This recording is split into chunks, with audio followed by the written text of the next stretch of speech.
ಉಸ್ತುವಾರಿ ಸಚಿವನಾಗಿದ್ದವರು ಏನೋ ದಬ್ಬಾಳಿಕೆ ಮಾಡಿ ಇಲ್ಲಿರೋ ವಿರೋಧ ಪಕ್ಷದಲ್ಲಿ ಬೇರೆ ಪಕ್ಷದಲ್ಲಿರುವಂತ MLA ತನ್ನ ಜೊತೆಗೆ ಇಟ್ಕೊಂಡು ಇಲ್ಲೆಲ್ಲ ಭೂಸ್ವಾಧೀನ ಮಾಡಿಸೋದಿಕ್ಕೆ ಮುಂದಾಗಿದ್ರು ಅಂತ ಬಹುಶಃ ಇಲ್ಲಿ ಅನ್ನ ಬೆಳೆದು ಕೊಡುವಂತ ರೈತರಿಗೆ ಈ ತರಕ್ಕೆ ಕಂಟಕ ಕೊಟ್ಟ ಕಾರಣಕ್ಕೆ ಅವ್ರಿಗೆ ಇವತ್ತು ಮತ್ತೆ ಮಿನಿಸ್ಟರ್ ಆಗೋದಿಕ್ಕಾಗಿಲ್ಲ. ಅವರ ಶಾಪವೇ ತಗಲಿದೆ. ನಾನು ನೇರವಾಗಿ MC ಸುಧಾಕರ್ ಚಿಂತಾಮಣಿಯ ಶಾಸಕರು, ಈ ಭಾಗದ ಪ್ರಭಾವಿ ರಾಜಕಾರಣಿಗಳು ಮತ್ತು ಇಲ್ಲಿ ಉಸ್ತುವಾರಿ ಸಚಿವರು ಆಗಿದ್ದಂತವ್ರು, ಮಂತ್ರಿಗಳಾಗಿದ್ದಂತವ್ರು ಅವ್ರಿಗೆ ಹೇಳ್ತಾ ಇದ್ದೀನಿ, ದಯವಿಟ್ಟು ನೀವೆಲ್ಲೋ ಚಿಂತಾಮಣಿಲಿ ಆಲ್ರೆಡಿ ಮಾಡಿದಿರಲ್ಲಪ್ಪ, ಅಲ್ಲಿ ಯಾವ್ದದ್ದು ಏನ್ industrial area, Mastenahalli industrial area, ಅಲ್ಲಿ ಹೋಗಿ ಖಾಲಿ ಬಿದ್ದಿದೆಯಲ್ಲ, ಅಲ್ಲಿ ಯಾವ್ಯಾವ ತರದ ಇಂಡಸ್ಟ್ರಿ ತರ್ತಿರೋ ತಂದು ಡೆವಲಪ್ ಮಾಡಿ. ಅದಾದ್ಮೇಲೆ ಇಂಡಸ್ಟ್ರಿ ಮಾಡೋದಕ್ಕೆ ಇನ್ನೂ ಜಾಗ ಬೇಕಾ, ತಗೊಳ್ಳಿ. ಅಭಿವೃದ್ಧಿ ಆಗ್ಬೇಕು, ಕಾರ್ಖಾನೆಗಳು ಬೇಕು, ಉದ್ಯೋಗ ಸೃಷ್ಟಿ ಆಗ್ಬೇಕು. ಆದ್ರೆ KDBಯಲ್ಲಿ 1.5 ಲಕ್ಷ ಎಕರೆ ಭೂ ಬ್ಯಾಂಕ್ ಇದೆ, ಲ್ಯಾಂಡ್ ಬ್ಯಾಂಕ್ ಇದೆ. ಏನ್ ಡೆವಲಪ್ ಮಾಡಿದೀರಾ? ಬಂಜರು ಮಾಡಾಕಿ ಅಲ್ಲಿ ರೈತರನ್ನ ಒಕ್ಕಲೆಬ್ಬಿಸಿ ಇವತ್ತು ಬಂಜರು ಮಾಡಿದ್ದೀರಾ. ಅಲ್ಲಿ ಕೇವಲ ನೀವು ಡೆವಲಪ್ಮೆಂಟ್ ಹೆಸರಲ್ಲಿ ದುಡ್ಡು ಹೊಡೆಯೋದಿಕ್ಕೆ, ಕಮಿಷನ್ ಹೊಡೆಯೋದಿಕ್ಕೆ, ಪರಿಹಾರದ ಹೆಸರಲ್ಲಿ ಮತ್ತೆ ಅಲ್ಲಿ ದುಡ್ಡು ಹೊಡೆಯೋದಿಕ್ಕೆ, ಅದೇ ರೀತಿಯಲ್ಲೇ ಭೂ ಹಂಚಿಕೆ, ಕೈಗಾರಿಕೆಗಳಿಗೆ ಭೂ ಹಂಚಿಕೆ ಮಾಡೋದ್ರಲ್ಲಿ ರಿಯಲ್ ಎಸ್ಟೇಟ್ ದಂಧೆ ಮಾಡೋದಿಕ್ಕೆ ಮಾಡ್ತಾ ಇದ್ದೀರಾ. ಇದನ್ನ ಕೈ ಬಿಟ್ಟು ರೈತರ ಹೋರಾಟವನ್ನ ಮನ್ನಿಸಿ ದಯವಿಟ್ಟು ಈ ಇದೇನಿದೆ ಭೂಸ್ವಾಧೀನವನ್ನ ಈ ಕೈ ಬಿಡಿ ಅಂತ ನಾನು ಈ ಸಂದರ್ಭದಲ್ಲಿ ಮನವಿ ಮಾಡ್ತಾ ಇದ್ದೀನಿ.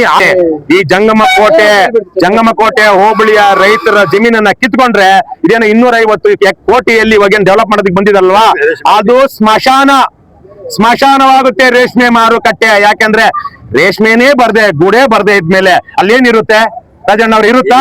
ಸ್ಮಶಾನ ಆಗುತ್ತೆ ಅದು. ಈ ತರ ಅನೇಕ ಸ್ಮಶಾನಗಳು ರಾಜ್ಯದಲ್ಲಿ ಇವತ್ತಿದೆ ಈ ಅಭಿವೃದ್ಧಿ ಹೆಸರಲ್ಲಿ ಮಾಡಿರುವಂತದ್ದು. ಹಾಗಾಗಿ ರೈತರು ಕೊಡೋರು ಕೊಡ್ಲಿ, ಆದ್ರೆ ಕಿತ್ಕೊಳ್ಳೋದಿದೆಯಲ್ಲ ಅದು ತಪ್ಪು. ಗ್ರೇಟ್ ಇಂಡಿಯಾ ಎಲೆಕ್ಟ್ರಾನಿಕ್ಸ್ ವತಿಯಿಂದ ನಮ್ಮ ಎಲ್ಲಾ ಗ್ರಾಹಕರಿಗೆ ಶುಭಾಶಯಗಳು. ನಮ್ಮಲ್ಲಿ ಎಲ್ಲಾ ಬಗೆಯ ಎಲೆಕ್ಟ್ರಾನಿಕ್ಸ್ ಮತ್ತು ಗೃಹ ಬಳಕೆಯ ವಸ್ತುಗಳ ಮೇಲೆ ಆಕರ್ಷಕ ಫಿನಾನ್ಸ್ ಸೌಲಭ್ಯದೊಂದಿಗೆ ಭಾರಿ ಡಿಸ್ಕೌಂಟ್ ನೀಡಲಾಗುತ್ತಿದೆ. ನಿಮ್ಮ ಮನೆಯನ್ನು ಮತ್ತಷ್ಟು ಸುಂದರಗೊಳಿಸಲು ನಗರದಲ್ಲಿ ನಂಬರ್ 1 ಶೋರೂಮ್ ಆದ ಗ್ರೇಟ್ ಇಂಡಿಯಾ ಎಲೆಕ್ಟ್ರಾನಿಕ್ಸ್ಗೆ ಇಂದೇ ಭೇಟಿ ಕೊಡಿ. ಗುಣಮಟ್ಟದ ವಸ್ತುಗಳು, ಉತ್ತಮ ಸೇವೆ, ರಿಯಾಯಿತಿ ದರಗಳು. ಇಂದೇ ಭೇಟಿ ಕೊಡಿ ಗ್ರೇಟ್ ಇಂಡಿಯಾ ಎಲೆಕ್ಟ್ರಾನಿಕ್ಸ್, ಅಮೀರ್ ಬಾಬಾ ದರ್ಗಾ ಹತ್ತಿರ, ದಿಬ್ಬೂರ್ಹಳ್ಳಿ ರಸ್ತೆ, ಸಿಡ್ಲಘಟ್ಟ. ಕರೆ ಮಾಡಿ 8861043315. ಕೋಟೆ ಹೋಬಳಿಯ ರೈತರು ಕಳೆದ 156 ದಿನಗಳಿಂದ ಅವರ ಕೃಷಿ ಭೂಮಿಯ ಭೂಸ್ವಾಧೀನವನ್ನ ವಿರೋಧಿಸಿ ಹೋರಾಟ ಮಾಡ್ತಾ ಇದ್ದಾರೆ. ಅವರನ್ನ ಬೆಂಬಲಿಸಿ ಇವತ್ತು ಆ ರೈತ ಸಂಘದವರು ಸೇರಿದಂತೆ ರೈತರು ಮಾಡ್ತಿರುವಂತಹ ಹೋರಾಟವನ್ನು ಬೆಂಬಲಿಸಿ ಪಕ್ಷಾತೀತವಾಗಿ ಇವತ್ತು ಈ ಬೈಕ್ ಜಾಥಾ ನಡೀತಾ ಇದೆ. ವಿಶೇಷವಾಗಿ ಕರ್ನಾಟಕ ರಾಷ್ಟ್ರ ಸಮಿತಿ ಪಕ್ಷದ ಸೈನಿಕರು ಮತ್ತು ರೈತರು ಎಲ್ಲ ಸೇರಿ, ಅದೇ ರೀತಿಯಲ್ಲಿ ನಮ್ಮ ಮಾಜಿ ಶಾಸಕರು, ಮಾಜಿ ಜನಪ್ರಿಯ ಶಾಸಕರಾಗಿರುವಂತಹ ರಾಜಣ್ಣ ಅವರು ಇದ್ದಾರೆ. ಭಕ್ತರಲ್ಲಿ ಬೈರೇಗೌಡರಂತೂ ಕಳೆದ 156 ದಿವಸಗಳಿಂದ ಈ ಹೋರಾಟದಲ್ಲಿ ಜೊತೆಗಿದ್ದಾರೆ. ಅವರೆಲ್ಲರಿಗೂ ಶಕ್ತಿ ತುಂಬಬೇಕು.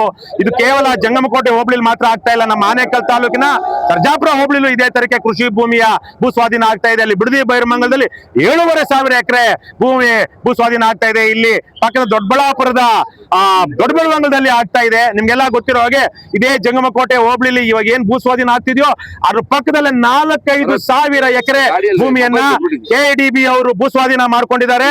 ಆದ್ರೆ ಅಲ್ಲಿ ಇಲ್ಲಿ ತನಕ ಎಷ್ಟು ಕಾರ್ಖಾನೆಗಳು ಬಂದಿದೆ? ನಮ್ಮ ರಾಜಣ್ಣ ಅವರು 4 ಅಂದ್ರು, ಆದ್ರೆ ಪಕ್ಕದಲ್ಲಿದ್ದ ರೈತರು ಎಷ್ಟು ಹೇಳಿದ್ರು? ಇಲ್ಲ 3 ಅಂತ ಇದ್ರು.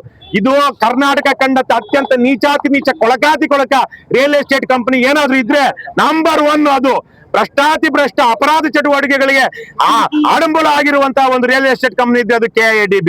1.5 ಲಕ್ಷಕ್ಕಿಂತ ಹೆಚ್ಚು ಭೂ ಬ್ಯಾಂಕ್ KDB ಇದೆ.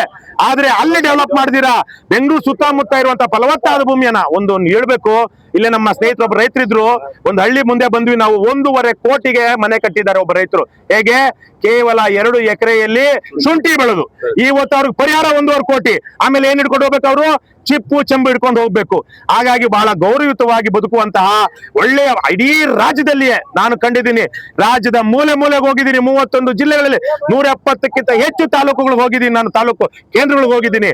ಆದ್ರೆ ನಾನು ಕಂಡ ಹಾಗೆ ನಮ್ಮ ಚಿಕ್ಕಬಳ್ಳಾಪುರ, ಬೆಂಗಳೂರು ಗ್ರಾಮಾಂತರ, ಕೋಲಾರ ಜಿಲ್ಲೆಯಲ್ಲಿರುವಷ್ಟು ಪ್ರಗತಿಪರ ರೈತರು ಇನ್ನೆಲ್ಲೂ ಇಲ್ಲ. ಕಡಿಮೆ ನೀರಿನಲ್ಲಿ ಬಂಗಾರ ಬೆಳೀತಾರೆ.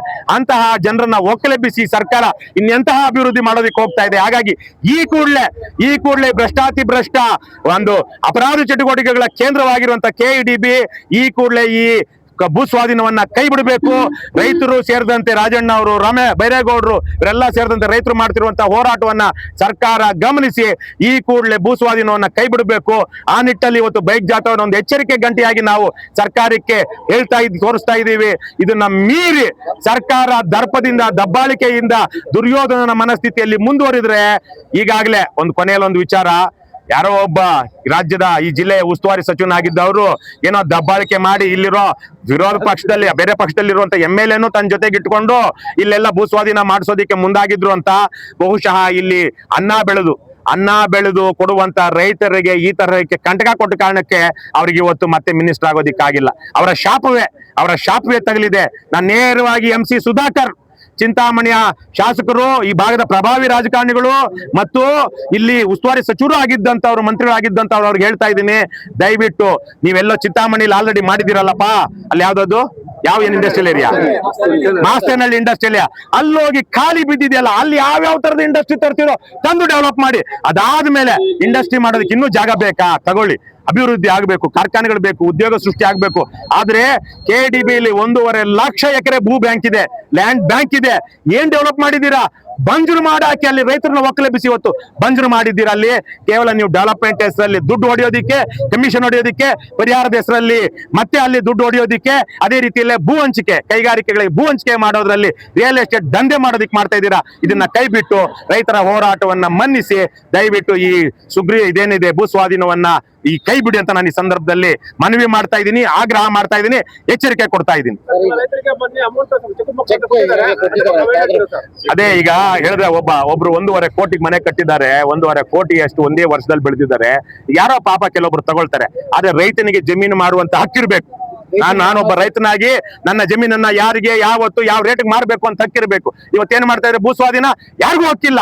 ನೀವು ತಗೊಳ್ಳಿ ಬಿಡ್ಲಿ.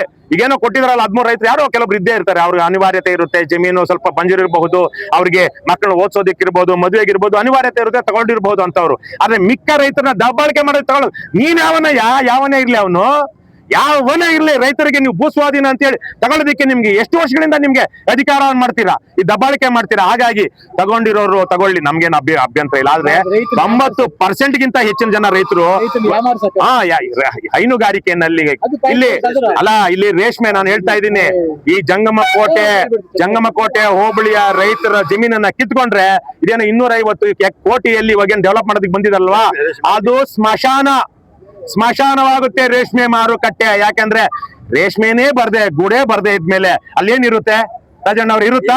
ಸ್ಮಶಾನ ಆಗುತ್ತೆ ಅದು. ಈ ತರ ಅನೇಕ ಸ್ಮಶಾನಗಳು ರಾಜ್ಯದಲ್ಲಿ ಇವತ್ತಿದೆ, ಈ ಅಭಿವೃದ್ಧಿ ಹೆಸರಲ್ಲಿ ಮಾಡಿರುವಂತದ್ದು. ಹಾಗಾಗಿ ರೈತರು ಕೊಡೋರು ಕೊಡ್ಲಿ, ಆದ್ರೆ ಕಿತ್ಕೊಳ್ಳೋದಿದೆಯಲ್ಲ ಅದು ತಪ್ಪು. ಹಾಗಾಗಿ ನಾನು ಆ ರೈತರಿಗೆ ಹೇಳ್ತೀನಿ, ನೀವು ತಗೊಳ್ಳಿ, ನೀವೆಲ್ಲ ಜೊತೆಗಿರ್ಬೇಕು. ಇವತ್ತು ರೈತ ಅನ್ನ ಬೆಳಿಲಿಲ್ಲ, ತಿನ್ನೋದಿಕ್ಕಿರೋದಿಲ್ಲ. ಹಾಗಾಗಿ ನಿಮ್ಮ ಜಮೀನಿಗೆ ಇವತ್ತಲ್ಲ ನಾಳೆ ಬೆಲೆ ಬಂದೇ ಬರುತ್ತೆ. ಜಮೀನು ಕಳ್ಕೊಂಡಿರುವಂತ ಗ್ರಾಮದಿಂದ ಬಂದಿರೋ ನಮ್ಮ ಮುತ್ತಾತನ 16 ಎಕರೆ ಜಮೀನು ಕೈಗಾರಿಕಾ ಅಭಿವೃದ್ಧಿ ಪ್ರದೇಶಕ್ಕೇನೆ ಹೀಗೆ ಹೋಗಿದೆ. ಬೊಮ್ಮಸಂದ್ರದಲ್ಲಿ, ಆನೇಕಲ್ ತಾಲೂಕಲ್ಲಿ ಅಂತ ಊರಿಂದ ಬಂದು ಹೇಳ್ತಾ ಇದ್ದೀನಿ, ಕಳ್ಕೊಂಡ ಮೇಲೆ ಆ ಊರು ನಾಶವಾದ ಹಾಗೆ. ಆ ಊರಿನ ಬಹುತೇಕ ಸಂಪ್ರದಾಯಗಳು ಏನಿತ್ತು ಅಥವಾ ಅವ್ರ ಸ್ವಾವಲಂಬನೆ ಏನಿತ್ತು ಅದು ಹೋಗುತ್ತೆ. ದುಡ್ಡು ತಗೊಂಡವ್ರು ಈಗೇನ್ ತಗೊಳ್ತಾರೆ, ಅರ್ಧಕ್ಕರ್ಧ ದುಡ್ಡು ಇಲ್ಲಿ ಯಾವನಾದ್ರು ಬಾರ್ ಇಟ್ಕೊಂಡಿದ್ರೆ ಬಾರ್ಗೆ, ರೆಸಾರ್ಟ್ಗೆ, ಚಿನ್ನಕ್ಕೆ, ಕಾರ್ಗಳಿಗೆ ಹೋಗುತ್ತೆ. ಬಹುಶಃ ಇನ್ನೊಂದು 10 ದಿವಸಗಳಲ್ಲೇ ಊರಿಗೆಲ್ಲ ಕಾರ್ ಬರುತ್ತೆ. ಆದ್ರೆ 1-2 ವರ್ಷ ಆದ್ಮೇಲೆ ಆ ಕಾರ್ ಪೆಟ್ರೋಲ್ ಹಾಕೋದಿಕ್ಕೆ ಅವ್ರ ಹತ್ರ ಗತಿ ಇರೋದಿಲ್ಲ.